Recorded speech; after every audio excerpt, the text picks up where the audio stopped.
The basics that small food companies really should put on their products is what the name of the product is, what are the ingredients that are in there listed from most to least by weight, how much is in the food package itself by weight or by volume, any food allergens that may be in the product, and then also your name, your business name, and how a consumer could contact you. Food labels provide consumers with transparent information about ingredients, nutritional value, and allergens. Additionally, they help buyers compare products and allow manufacturers to substantiate health claims. However, Kansas State University food scientist Karen Blakeslee says that fully understanding food labels isn't easy. On today's Sound Living, what's on a food label? Sound Living is a weekly public affairs program produced by Research and Extension at Kansas State University. I'm Jeff Wichman.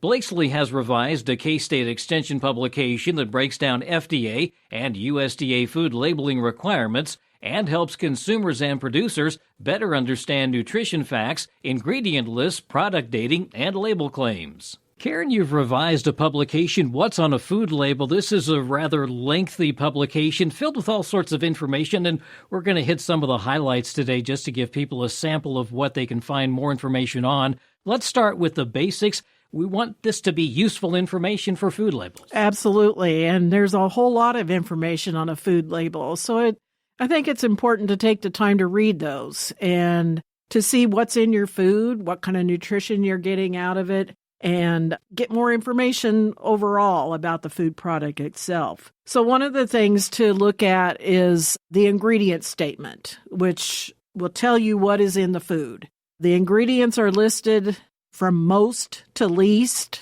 based on weight. That gives you an idea, okay, this is an ingredient that I like, or maybe there's an ingredient there that you don't like. But there's also even more information about all of this. For one example, food allergens, that's a big problem for a lot of people. And the only way to prevent sickness or illness from food allergen is to read the label and avoid the food. So this is really important information. So there are 9 food allergens. If they are present in that food, it must be listed on the label. So it's either going to show up within the ingredient statement itself, or there will be a contains statement right below the ingredient list that says which allergen is in there. So this would include things like milk, eggs, fish, shellfish, tree nuts, peanuts, wheat, soybeans, and sesame. And even more specifically, like on the fish and the shellfish, you have to list the species. We see a lot of anchovies, so that's a type of fish, so that has to be listed as an allergen. And then tree nuts, you have to list what kind of tree nut it is, like pecans or almonds or walnuts, something like that. Because some people may be allergic to almonds, but not allergic to walnuts. So you have to be specific about those. Another thing in the ingredient statement is spices. Sometimes you might just see the word spices. That's one thing the FDA regulations allow is to group together a lot of spices that may be in the food and just call it that, instead of listing them separately like oregano, basil, cumins, and on and on. We see a lot of the spices show up in barbecue sauces, and those ingredient statements can get rather lengthy. So this is one way to help reduce the size of the ingredient statement, is to group those spices together and just call it that, call it spices. And one of the things I've heard is that even if you typically buy the same product time after time, make sure that you're still checking the label, because sometimes ingredients do change. They do change, and it's up to the manufacturer to be open and honest about that, because it could not only change the ingredient statement, but it could change the nutrition facts label too if they are starting to change ingredients. And we see that from time to time. We have some customers that have been making a certain product for a long time. They say, hey, we have to change our supplier, and we have to change ketchup suppliers, for example, but the ingredient might be different. And so we can work with them and make sure that what they're making currently is right. The other thing we often see is the code dating, and sometimes that's important. Sometimes maybe it's just something that they put on there. Well, yeah, and this is always a confusing topic for a lot of consumers, and I get it. One thing about this is the only food product that is required by the FDA to have a date on it, a code date, is baby formula. Everything else is essentially voluntary. But that kind of leaves everything open to interpretation. And so you see a variety of things. For the most part, for majority of your food products, the date that's on that package is for quality. Now, when it comes to things like dairy products, they have a short shelf life. So that date is important for food safety reasons. So it depends on the product. But most of your canned goods, your bottled goods, cereal boxes, things like that, the dates that are on there are for quality. And things don't last forever. I mean, even a bag of chips, they'll get rancid over time. So that date is important for that. Is it edible after that date on those? Probably. It may not taste as good as it did when you first bought it. So it is something to pay attention to. The other thing about that is be smart about it, because you don't want to contribute to the food waste problem that we have. There's a lot of food that's thrown away unnecessarily. So be mindful of that and try to use up these foods out of your cabinets or your storage places as soon as you can. Like I said, they don't last forever. Is this also for recalls too, or is that a separate code? Yeah, it definitely could be tied to recalls. Sometimes you might see what's called a Julian date, which is a 4-digit number for the day of the year. And that could tell the FDA that on this specific date, this product was made. And sometimes you'll even see extra information to show what line that food was made on, what time of day it was made on. So it can go into great detail and be very helpful when a food recall happens. In addition to the ingredient label, there's also going to be a nutrition label that we should be paying attention to. Yeah, and this gives you good information about the nutrient value of that food product. There are mandatory nutrients that have to be shown on this label, such as the calories, the total fat, cholesterol, sodium, total carbohydrates, and protein. Those are the mandatory components, but also under the fat, there's also a list of the saturated fat and the trans fat. And then under carbohydrates, that's broken out to the dietary fiber and the total sugars.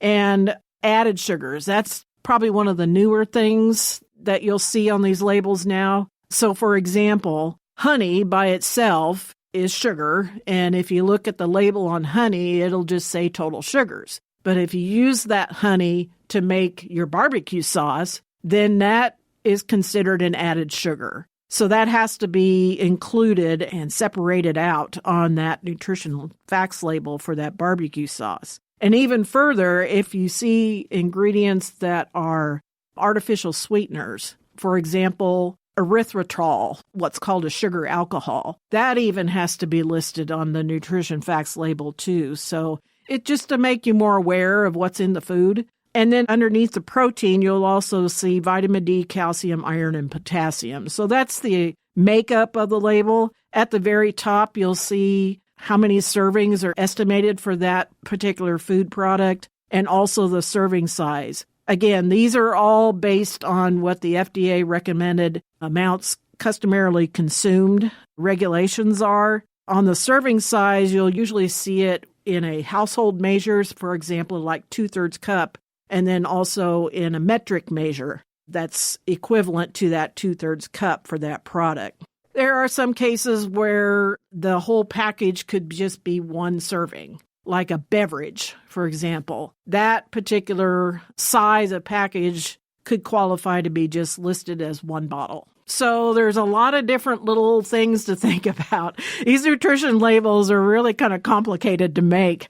And we do a lot of these labels for our clients that we work with here in Kansas. And so we do our best to make this as accurate as we possibly can. For me, there's a big difference between what they might think is a serving of cereal and what I think is a serving of cereal. Exactly. And the main difference there is the calories that you're going to take in. Yeah, that and the other nutrients too. But the calorie number is a big number that's shown on the label, so that should grab your attention. And just remember that nutritional value that's listed on that nutrition facts label is per serving. It's not for the whole package. It's per serving. So that's why it's important to read what's at the top of the label. Wanted to quickly cover some other things in terms of some other definitions: antioxidants, gluten-free, and maybe percent fat-free. I know gluten-free is maybe probably the highlight here. Yeah, that one's pretty popular. There's a lot of people that have to watch their intake of gluten because they may have gluten intolerance or a sensitivity to that. So it really is important for them to read labels to identify if that product has gluten in it. It's up to the company to make sure that they've had these products tested to prove, or not, but to prove that it is gluten-free. It's what I call truth in labeling. I've seen food products that would never have gluten in them, such as a bottle of water. I've seen this, and they put gluten-free on the label, and it just doesn't make any sense. So it is important. The products do need to be tested to prove that, and then it's up to the company to make sure that when they're manufacturing that they don't introduce any type of gluten ingredients into those products.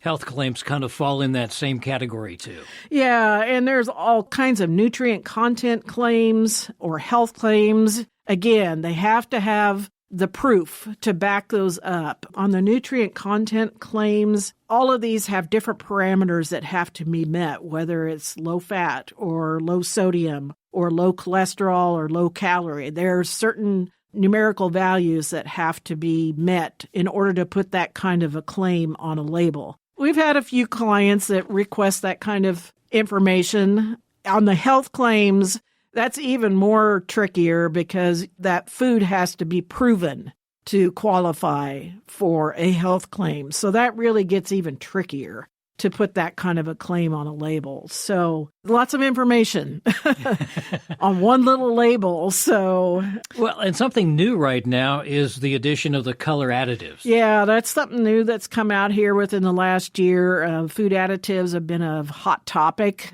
amongst consumers and with the federal government.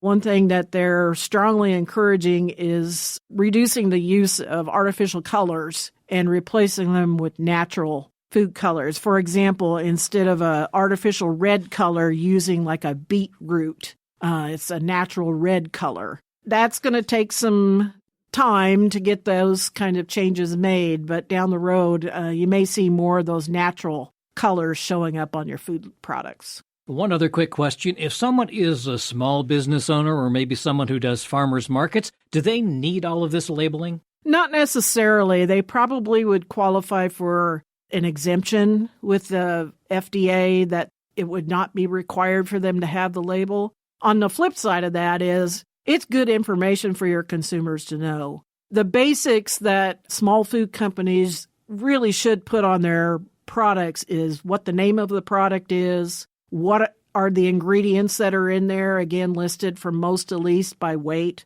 how much is in the food package itself by weight or by volume, any food allergens that may be in the product, and then also your name, your business name, and how a consumer could contact you. That's the basic information that needs to be on it, especially for a farmer's market situation. Your customers want to know this kind of thing, and they want to know how to get a hold of you if they have a problem with your product. And food science at Kansas State has actually helped a lot of these owners. Yes, we have. We have a program called the Kansas Value-Added Foods Lab. We've been in business over 30 years. It's probably getting close to 40 years now.